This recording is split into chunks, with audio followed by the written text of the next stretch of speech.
Shunday qilib Sasiona Unni daryosi bo'yida Pekchega asos soldi. Sasionaning ikkinchi o'g'li Oncho qirol bo'lib yurtni boshqardi. Megafilmda navbatdagi tarixiy serial. Afsonaviy Jumon voqealari davomi.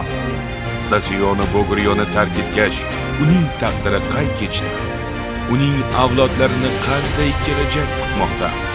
Pekche va Goguryo o'rtasidagi urush qanday yakun topadi?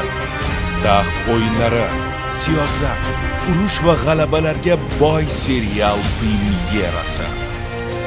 Pekche qiroli hoziroq Megafilm platformasida tomosha qiling. Sizni otangiz yaratganning amrini buzgan edi. Lekin uning o'g'li ham shu yo'ldan yurganini ko'ryapman. Sizlar dahshatli hayvonsizlar. Dahshatli hayvonni ko'rmagan ekansiz taqsir. Gogriyo uchun hammangizni yo'q qilishga tayyorman. Shuni bilib qo'ying.